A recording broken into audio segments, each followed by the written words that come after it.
I went to the underground garage of the building and I ran around the building until I was out of breath. I was probably the only teenager in New York City at the time hyperventilating in a parking lot high on tutoring. So it was a crazy period. It's then a what gateway happened, drug. it was tutoring. a gateway drug. Let's put it that's a good way to put it. Hello, and welcome to the Admittedly podcast. My name is Thomas Caleel. I'm the former director of MBA admissions and financial aid for my alma mater, the Wharton School at the University of Pennsylvania. In this podcast, I don't promise easy answers or quick fixes, but I will use my decades of experience to help you achieve your education goals. Now let's get started. Today's guest needs little introduction. Arun Alagappan is the founder and president of Advantage Testing. A Princeton and Harvard Law alum, Arun has spent nearly 40 years shaping the landscape of preeminent academic tutoring and test prep. He's a thought leader in the truest sense and brings clarity to some of the most complex debates in education. Arun, thank you so much for joining me. We're very excited about this partnership, and it's such a privilege to get to know you and work with yourself and your team. Thanks for the kind introduction, Thomas. Happy to be here. And we're here today in this beautiful flagship world headquarters for Advantage Testing. Really a really special space that brings together tutors and families and students in a way that just fosters creativity and learning. So I'm going to go right at you with a question. You founded Advantage Testing in 1986. That's nearly 4 decades ago. What inspired you to create a tutoring and test prep organization back then? Well, so it was a bunch of events. I guess it started when I was 17 years old. Okay. I'd never tutored before. I got a call from the math department of my high school and said there was a woman who lived next door who wanted a math tutor. I happened to be a mathematically inclined kid, so they said, "Hey, Arun, do you want to do this?" I said, "I've never done it before, I'll give it a shot." Turns out she was a Greek woman, and she didn't speak a lot of English. So I took my Greek-English dictionary over to her, and we just started zipping through her textbook. She was very anxious, but then she became very, very happy, and it was an experience that I'll always remember. In fact, at the end of that experience, I was so excited that I had this experience that I went to the underground garage of the building and I ran around the building until I was out of breath. I was probably the only teenager in New York City at the time hyperventilating in a parking lot high on tutoring. So it was a crazy period. It's a gateway drug. It was a gateway drug. Let's put it that's a good way to put it. And so after that, the next time I tutored was I was a resident advisor in college. I had 20 advisees, and every time they had a question, I would tutor them, not thinking about it. I was just I was just explaining to them the stuff, and the reward was incredible. After college, I did a year of tutoring in New York City, all 5 boroughs. I took my beat up Dodge Aspen to all 5 boroughs, and I was tutoring in everything from, it turns out, multivariable calculus to one janitor on a building how to make boilers. So I just loved learning the new material and teaching the material. So I did that for a year, went to law school, and even in law school I taught in the math department over there. Finally I got something I hadn't had earlier. When I was teaching at the college level, I got a teaching award. It was an external validation from an institution, and it made me feel really capable. The first time I ever thought about tutoring as a profession, because I thought, wow, I'm actually pretty good at this. This is fun. So I did my law, did all that, came back to New York, and even when I was clerking for a judge, I tutored on the weekends, and she let me do that as a federal judge. And so it's all these experiences put together, I think, that finally, I became alert to what really worked for me, which is tutoring, and it was fun, and it was productive, it was rewarding. And that goes to something I talk a lot about, which is courage, because you had a Harvard Law degree, you were clerking for a federal judge. I mean, you were on the track, right? The brass ring was definitely in sight. And then the courage to shift to something that I think in the late 80s was not probably as established an industry as tutoring. So as you were making that shift, did you have some guiding principles that kind of informed and shaped the founding of advantage testing, and how have those evolved over the years? Yeah, no, that's a good question, Thomas. I've always felt that athletes and musicians were interesting people because what they did for a living was they played, Yes. and to me, there was no other profession where I felt I was really having that kind of fun. That I was, so I think what I finally did is leaned into those times when I didn't feel like I was working, when I was even on vacation, I'd be explaining things to Yes. people. So that's really what it was. It came down to I could have done law, but law didn't jazz me up, I wasn't inspired. So I finally took the leap, and the law firm that I had an offer from, Sullivan and Cromwell, was kind enough to give me a year to try it all out. Oh, wow. And Okay. they kept the offer open, and I Yes. was like, well, this is a riskless venture. Let me go for it. And it turned out it took off, and I was a happy camper. The two of us sitting here, me with an MBA, you with a law degree, and both in education. So I love that journey. One of the things, as you built Advantage Testing, right, and it grew very quickly beyond just you and your extraordinary capability as a tutor, you've built a team. And you've built, I've been very fortunate to meet and speak with a lot of your team. And these tutors are bright, they're highly educated, they have very diverse backgrounds. What do you look for when you bring new tutors on? When you teach material, you have to have mastered the material. So one of the things we look for are people who have extraordinarily good academic credentials, who have very, very high test scores. But there are more people in that category or those buckets than you would think. And so we don't hire most of those people who have super high academic credentials and high test scores. We take a small sliver of those people. And what I look for is character. I look for empathy. I look for people who care about other people, who will go beyond whatever is called for to do the job. Essentially people who are kind and also clear when they communicate, So clarity of expression as well as the tutor's encouragement and concern for the student are important. One little thing I look for is, would I want to have lunch with this person for an hour and a half, and would I want to hang out with this person? And if I would hang out with that person, I feel somebody else might want to hang out with that person. And so you want it to be a pleasant experience. You want it to be an interactive, pleasant, pedagogical to be sure, but also fun experience. I love that. And one question I do have when we're talking about tutoring is that I get a lot of feedback, we'll call it graciously feedback on social media, that tutoring kids is somehow not ethical and it's pushing them too hard and it's ruining their childhood. Obviously, I take a very different position, but I'm curious if you hear that from parents, how do you respond? What's your approach to that? Well, I think it can be if it's done the wrong way, with the wrong people, with the wrong methods, with the wrong goals.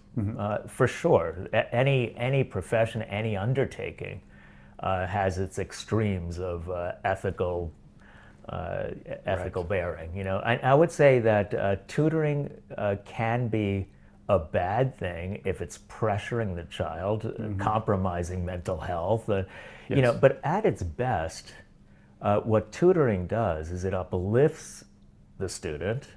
It makes the student happier. It teaches students how to be more efficient academically. It makes them more successful.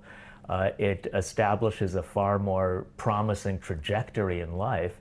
All of these things, if done in an ethical and uplifting and cheerful way, can only help the student. And this is our experience. I mean, we are very, very careful to make sure that we are supporting the students we're working with and making sure that they're happy while we're doing so. So their good cheer is an absolutely indispensable part of what we do. If they're not happy, then we're not doing our job, and the tutoring is not good. But if we're making their study time 4 times as efficient as it would otherwise Correct. be. We're saving them time. They're learning more efficient ways to learn. Yes. And that's what our goals are. And indeed, that's what the practice and experience has been for the last several decades.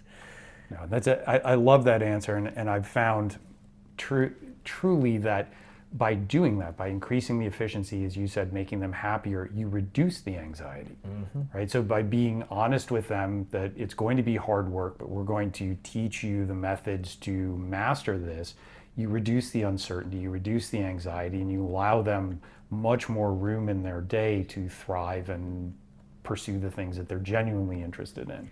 Thomas, it's interesting you bring up this word anxiety because, of course, in high-stakes tests and in high-stakes academic work, there is anxiety. There's natural anxiety. And anxiety is something that pervades education, unfortunately, because people are viewing education as the stepping stone to their careers. And what I would say about it is that a lot of people talk about anxiety as if it were some antiseptic, subconscious thing floating out there. And I do believe there's subconscious impulses, desires, motives that affect anxiety. But I'm also a firm believer in the power of the conscious mind to address, combat, and mitigate anxiety. So, for example, somebody might come to me and say, hey, Arun, I'm really bad at multiple choice tests. And my response would be, well, okay, let's see. Here's a question for you. What is 3 plus 4? The choices are 5, 6, 7, 8, and 9, A, B, C, D, E. It's a multiple choice question. What is 3 plus 4? Her answer is, that's obvious. It's 7. It's choice C. I said, that was a multiple choice question. You're not afraid of or concerned about or anxious about multiple choice tests. You're concerned that your conscious mind hasn't mastered the material. Exactly. Yet. So, what we're about is transmitting that material to the kids, having it in their heads, building their confidence, building their good cheer, and making them more successful. We're really trying to enable them, empower them. It's great to have a clever tutor, but it's more important to have that imparted into the mind and the spirit of the student.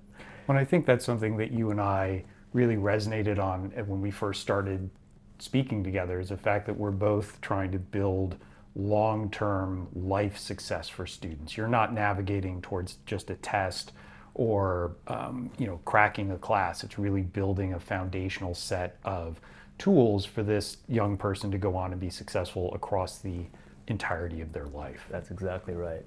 And so we resonated on that, but one of the things I think that we really, really saw eye to eye on is something that you are way ahead of me on, but that's giving back. And the work that you do through the Advantage Testing Foundation, because obviously preeminent tutoring is not inexpensive. But can you talk a little bit about your mission to help those who don't necessarily have access to the same advantages as other students? Sure. Obviously, in order to attract the best and the brightest among tutors, we can't expect them to take eternal vows of poverty. I respect the teaching profession, not only for tutors, but institutional teachers in public schools and universities and public universities and private schools. And I respect the profession of teaching. So one of the things is that we do have to pay our tutors a lot. Yes.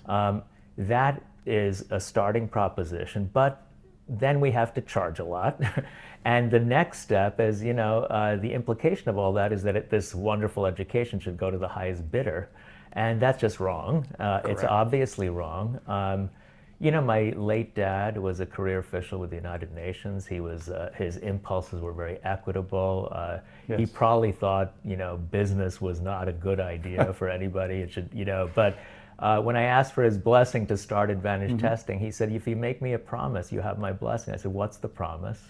And he said, the more money you make every year, the more free work you'll do for students. And I'm happy to say I've honored that legacy. We have done an enormous amount of pro bono work. And to me, the teaching of material to somebody who has a privileged education is no different from teaching somebody who hasn't. And so what we've done over the years is maintain the same level of rigor with our pro bono students, maintain the same high standards, and they've done brilliantly. And they've come from very little, and they've made something of their lives.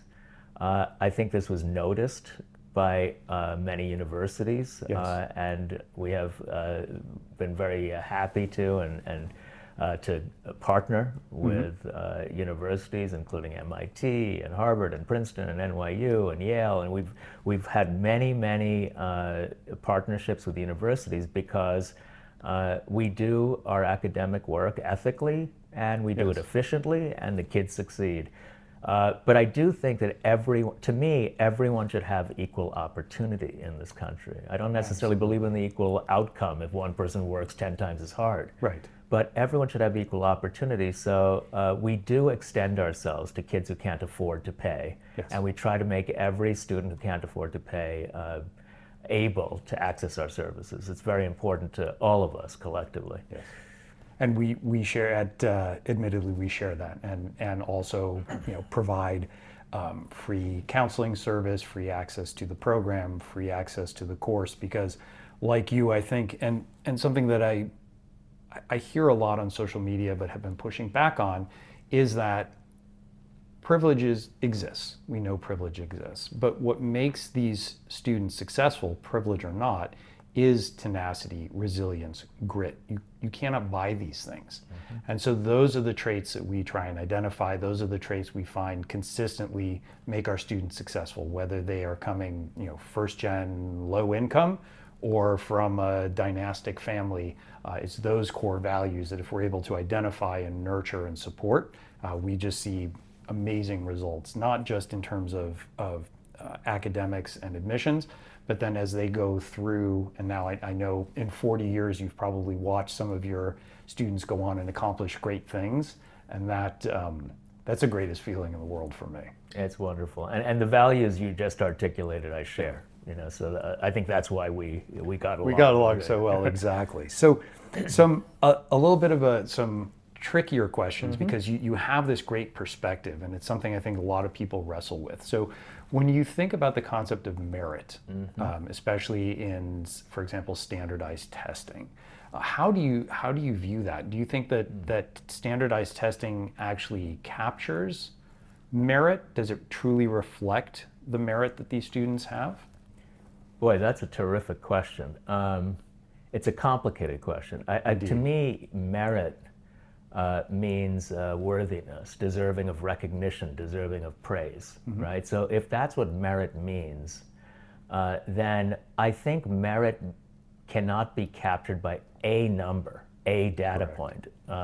So can a standardized test be part of a meritocratic assessment? I do think it can. So let me elaborate on that for a minute. So let's say I have an inner city public school student who is in classes of 35 students each, versus somebody who is from a privileged background who's in class of 15 students at a private school. Right.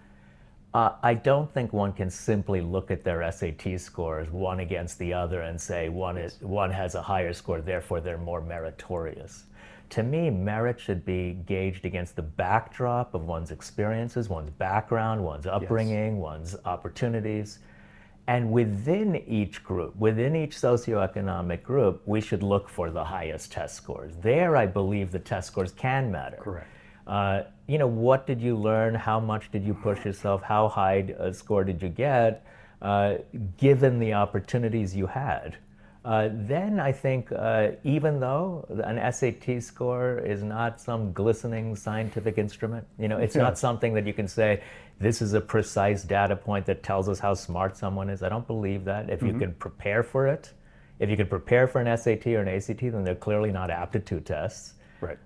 You can nourish and encourage and develop intellect. It's not something, I've never been a believer that you're born with your intelligence. I think you can cultivate it. Absolutely. So merit to me is a complicated concept. Merit to me should involve an SAT score, sure. It should involve grit, determination, as you put it. It should involve diligence, motivation. It should involve how empathetic a human being you are.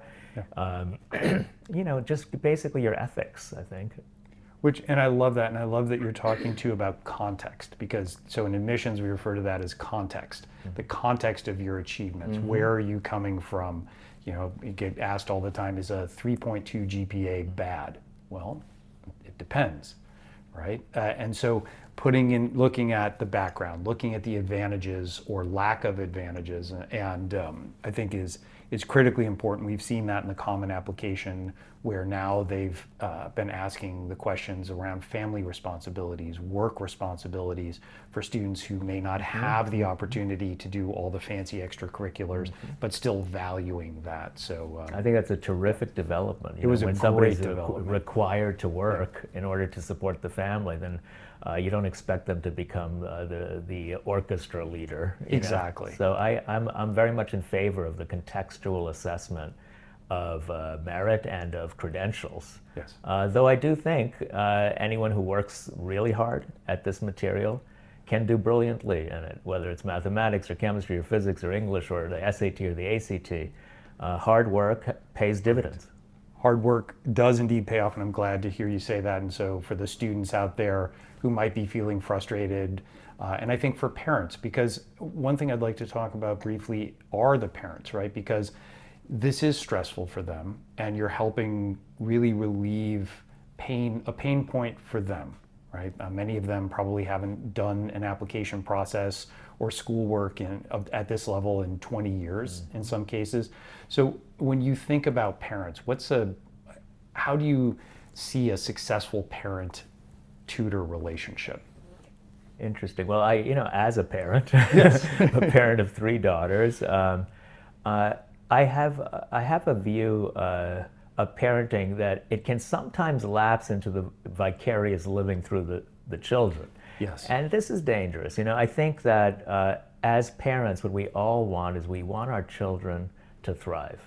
Yes. We're as happy as our least happy child, right? So parents have a very peculiar role in this process, because on the one hand, they're the most loving and supportive and devoted in the process, but they can sometimes be, I'm going to say, an enemy of the outcome, Yes. And what do I mean by that? So what ends up happening with a lot of these students is that they feel the pressure coming from the parents, and the project ceases to be their own. And so they haven't identified their ego with the test score or the academic GPA. They're just thinking, well, what'll mom say, or what'll dad say, how will they scold me, etc. To me, parents sometimes have it wrong, because they think that if my child's going to read, I better give the child some Shakespeare to read. I don't think this is the right approach. I think the right approach would be to lean into what the student cares about, what the student loves, what the student is engaged by, and then give them reading material that begins at a very, very rudimentary level, so it's very easy to absorb. It could even be picture books, and then develop the skills through that, as opposed to putting on them some heavy literature and expecting them to understand it and appreciate it. Enjoy it at a certain age, exactly. And Thomas, I can speak from personal experience. My grandpa took me to a movie when I was 4 years old. I went to the movie theater on a large screen, and I saw a pride of lions. Include a majestic male lion with a big black heavy beard mane, and this sleek lioness, beautiful lioness, and these cuter than cute attack cubs, and I was just captivated by this image. And I had yet to start reading, but the first thing I did was I looked for every picture book on lions I could find. Next thing I knew, I was reading the baby books on lions. Right. Next thing I knew, I was reading the books like, Born Free, Forever Free, Living Free by Joy Adamson. And eventually I was reading these technical articles about lions. And I basically moved up the reading ladder through my passion, through my, whatever captivated me as a kid. So what I tell parents is, like, it's the habit of reading that you want to encourage. You shouldn't care so much about what they're reading. Just let them read whatever they want. My students read some of them read only sports books. Some of them read only art books. Some of them read only photography books. Some of them read only dance books, but they develop their skills. And I think that gets directly to something that from the MBA level down to the high school level, intellectual curiosity. And that's something that's deeply meaningful to the admissions process, to the personal growth process, and to the learning process. It's brilliantly said. One last question, Sure. just kind of like as a macro, over 40 years of your career, what have you learned about how students actually learn, and what do you wish every parent knew about that? Yeah, I mean, I think from a distance, a parent might think of a tutoring session as the expert, efficient imparting of material, and think about their child learning either that way with the tutor or on their own. Robotic, if you will. Right.